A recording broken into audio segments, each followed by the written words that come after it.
J'habite en Thaïlande depuis plusieurs années, mais non, ce n'est pas pour les cocotiers. Il suffit de pas faire l'autruche. Je veux dire, regardez les chiffres. C'est pas compliqué. Là, la situation de la France est catastrophique. D'accord ? C'est juste une catastrophe. Dans cette vidéo, je vais vous dire pourquoi j'ai fait ce choix, ce que ça a changé dans ma vie d'entrepreneur et surtout ce que personne ne vous dit quand vous envisagez de venir vivre ici. Bon, déjà, pourquoi est-ce que je me suis barré de France ? Déjà, première chose, mais la France, ça part en couille. Tout le monde tire la gueule. Quand tu es dans le métro, quand tu es dans la rue, tout le monde a une gueule d'enterrement.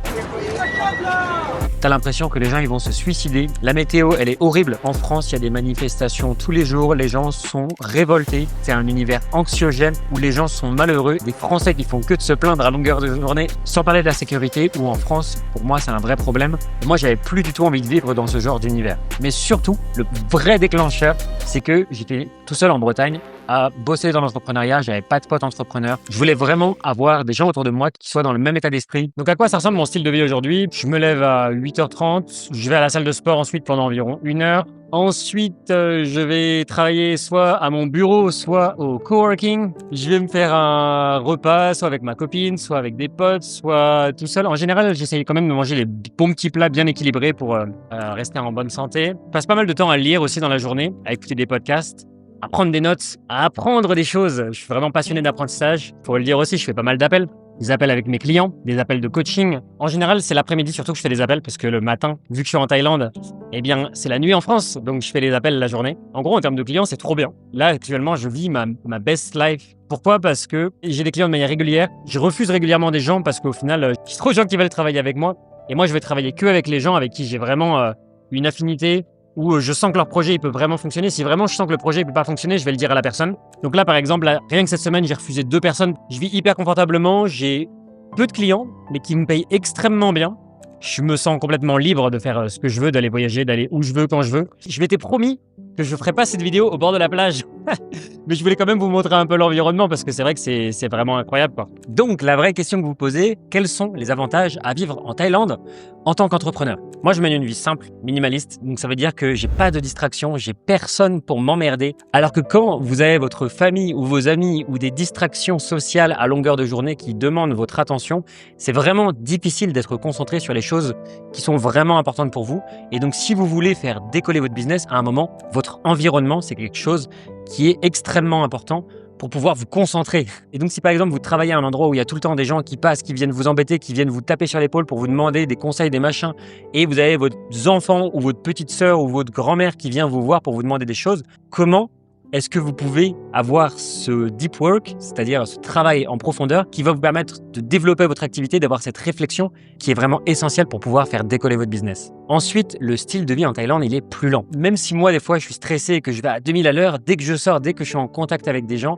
eh bien, ça m'apaise. Je suis beaucoup plus heureux, moins stressé et du coup, ça me fait du bien, ça me tire vers le haut. Et le fait d'être dans un environnement comme ça qui est plus lent, c'est une excellente manière d'être plus aligné. Et quand on est moins stressé, on réfléchit mieux. Et quand on réfléchit mieux, on est plus productif. Et quand on est plus productif, on accède plus rapidement à ses objectifs. Et enfin, quand je suis arrivé ici, c'était un bonus qui n'était pas du tout la raison principale, mais la vie, elle est vraiment pas chère. Ça veut dire que j'ai jamais besoin de me stresser pour les finances. Je peux avoir l'appartement que je veux. Je peux faire plus d'investissements chaque mois. Je peux me faire plus plaisir. Je peux aller au massage quand je veux. Je peux faire tous les trucs qui me font kiffer. Tout simplement parce que votre pouvoir d'achat, il est largement supérieur. Donc un entrepreneur qui démarre une activité, il a besoin de focus, il a besoin d'un environnement qui le tire vers le haut. Et pour moi, vivre en Asie du Sud-Est, notamment la Thaïlande, c'est quelque chose qui m'a énormément aidé à développer mon activité. Et quand je voulais bosser 12 heures par jour, j'avais personne pour m'emmerder. Et quand je veux chiller et pouvoir profiter de la vie, et c'est pas pour autant que je vais exploser mon budget, et je peux quand même me faire kiffer, avoir une équipe et vivre la vie que je veux. Et d'ailleurs, j'ai vraiment pas envie de faire le vendeur de rêve. C'est pour ça d'ailleurs que je me filme dans ma cuisine. J'essaye pas de vous montrer des belles plages thaïlandaises avec des trucs incroyables. Je veux aussi vous montrer la réalité. C'est que parfois, je vais aller au bord de la plage et me faire kiffer et vivre la meilleure vie de mes rêves. Mais aussi, des fois, je suis simplement dans cet appart, à kiffer ma vie, mais aussi à bosser dur. Et bien sûr, je pourrais vous montrer que l'envers du décor, vous dire que c'est parfait, que la vie est belle et qu'il y a tout qui est parfait. Mais la réalité, c'est que je travaille et que je charbonne pas mal. Et ça fait partie de mon quotidien, mais moi j'adore ça, je suis passionné et c'est pour ça que je vais faire des vidéos jusqu'à 3h du matin parce que j'ai vraiment l'envie de partager des choses et si j'avais pas envie, je ferais juste le minimum syndical. Aujourd'hui, j'ai déjà mes clients, j'aurais pas besoin de donner plus, mais j'ai toujours envie de me développer, de grandir, d'apprendre des choses, d'aider mes clients à transformer leur vie et c'est pour ça que je charbonne aussi sur cette activité-là parce que j'ai envie d'avoir de l'impact dans la vie de mes clients.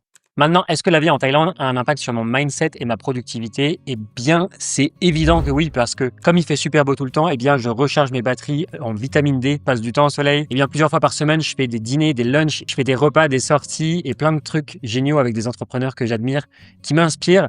Et comme j'ai la chance d'avoir des amis qui sont entrepreneurs, qui sont extrêmement successful pour certains, eh bien, en fait, ça me tire vers le haut. Dès que j'ai le moindre blocage, on peut en parler, on échange. Et en fait, j'aurais jamais pu être en contact avec ces entrepreneurs-là, bien sûr, si j'étais resté en France. Mais comme aujourd'hui, j'habite en Thaïlande, que je suis dans le même univers que ces gens-là, et bien au final, j'ai la chance de pouvoir passer du temps avec eux. Et on sous-estime énormément la qualité de notre entourage. Mais il y a une phrase un peu bateau et un peu basique qu'on entend souvent dans le développement personnel, mais on est la moyenne des 5 personnes avec qui on passe le plus de temps. Et je suis persuadé que cette phrase, elle est extrêmement vraie.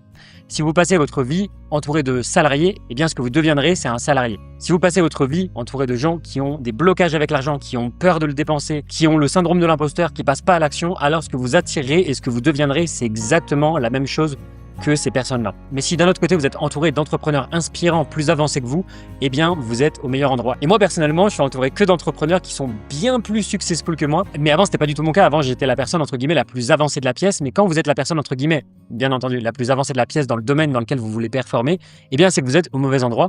Et donc, c'est beaucoup plus enrichissant d'être entouré de gens qui sont plus avancés que vous parce que chaque interaction que vous avez avec des gens, en fait, ça vous tire vers le haut, vous apprenez des choses. Et du coup, c'est ma réalité au quotidien parce que je passe ma vie entouré de gens que j'admire et qui m'inspirent chaque jour.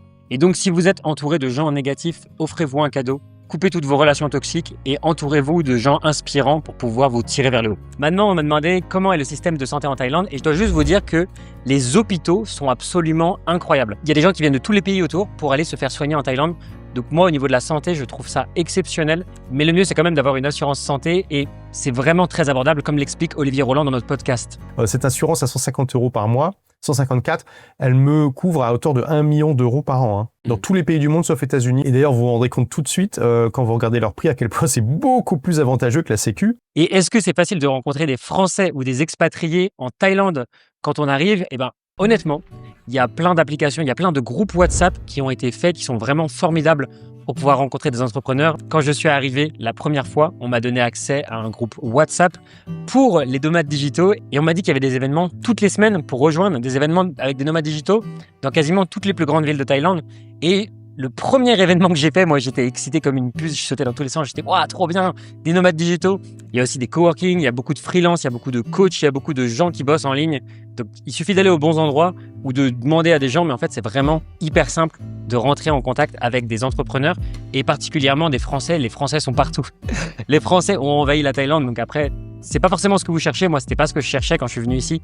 Je voulais pas parler aux Français. D'ailleurs, je faisais semblant de ne pas être français quand j'entendais des groupes de Français qui parlaient super fort et qui gueulaient en buvant des bières. Moi, je voulais pas m'identifier à eux, donc je restais dans mon coin en faisant semblant d'être allemand ou je ne sais quelle autre nationalité. Mais en tout cas, si vous cherchez des Français ou des entrepreneurs, c'est vraiment facile de les trouver ici. Bon, combien coûte la vie en Thaïlande? C'est la question peut-être que vous vous posez. Et donc, je dirais qu'un bon logement, ça coûte entre 300 €, donc un très bon logement, et 1000 €. Mais là, vraiment, si vous payez 1000 balles, vous êtes vraiment dans un appartement de luxe que vous pourriez jamais vous permettre de vous payer en France. Ça vous coûterait 10 000 balles en France. Et là, vous pouvez y accéder pour 1000 € par mois. Donc, pour 300 €, vous avez quelque chose d'extrêmement correct.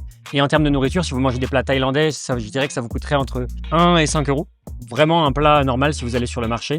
Si vous vous faites un petit peu kiffer, vous allez dans des très bons restaurants. Par exemple, hier soir, je me suis fait un resto, j'en ai eu peut-être pour 15 €. Si vous commandez entrée, plat, dessert, vous en aurez peut-être pour 20 €. Donc moi, une fois par semaine, j'ai instauré un petit rituel, c'est que tous les dimanches, j'essaie de me faire un massage pour essayer un peu de me récompenser de tout ce que j'ai accompli pendant la semaine. Et en termes de salle de sport, donc là, par exemple, ce matin, je suis dans une salle de sport qui était vraiment pas chère, c'était 60 bahts.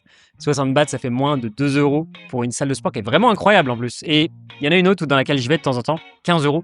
Il y a une vue incroyable, il y a un sauna, il y a tout ce qu'il faut. Bref, mais juste pour les trucs de base, vous pouvez payer vraiment très très peu cher. Et si vous avez un style de vie minimaliste, honnêtement, la vie est vraiment pas chère, vous pouvez dépenser 1000 € par mois. Et si vous êtes un maximaliste, en tout cas, si vous êtes quelqu'un qui aime bien se faire plaisir, manger de la bonne bouffe, faire des choses, des sorties, etc., honnêtement, vous pouvez vous en tirer pour 2000 à 3000 € par mois en vivant là à l'année, mais sans problème. Maintenant, par où commencer quand on veut s'expatrier? Déjà, la première chose à savoir, c'est que vous n'êtes pas obligé de venir en Thaïlande. Vous pouvez tester tous les pays. Il y en a qui veulent aller en Martinique, il y en a qui veulent aller au Vietnam, il y en a qui veulent aller en Indonésie. Bref, moi, la seule chose que je voulais pas, c'était de rester en France. La Thaïlande, c'est génial parce que moi, je m'y sens bien, mais il y a des gens qui testent et qui s'y sentent pas bien. Donc, et la meilleure manière de savoir si vous êtes fait pour venir vivre ici ou dans un autre pays, c'est de venir sur place, de rester peut-être 2 semaines, 1 mois, et puis peut-être de vous engager seulement si au bout de 2 mois, vous vous sentez extrêmement bien. Vous pouvez dire, bon, je vais poser mes affaires ici, je m'installe ici, et c'est jamais définitif. Vous pouvez toujours changer d'avis, vous pouvez changer de pays plus tard. Mais la première chose à faire quand vous arrivez en Thaïlande, déjà, vous pouvez louer un scooter, visiter les quartiers, voir si vous vous sentez bien à tel endroit, et puis voir si le décalage culturel, c'est pas un trop gros blocage pour vous, parce qu'il y en a qui sont pas faits pour ça. Moi, j'ai eu la chance d'énormément voyager quand j'étais jeune avec mes parents, et depuis toute mon enfance, j'ai été dans plein de pays, j'ai fait plein de road trips, de voyages, etc.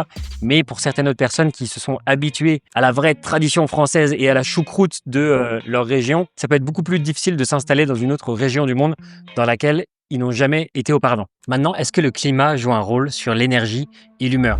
Et moi, je dois vous avouer que en Bretagne, et même si j'adore cette région, je vous avoue que c'était déprimant. Et il y a des preuves que la lumière, ça régule la sérotonine, et quand vous n'avez pas de soleil, eh bien, c'est prouvé qu'il y a des saisons dans lesquelles on est plus déprimé que dans d'autres. Et donc, moins de soleil égale moins de vitamine D, et donc il y a plein d'études qui prouvent que la luminothérapie, c'est hyper puissant. Et donc, quand vous habitez ici et qu'il fait beau toute l'année, forcément, vous êtes plus heureux, et donc plus heureux, plus de bonheur, c'est ce qu'on cherche tous à avoir dans la vie. Mais bon, je dois vous avouer un petit secret.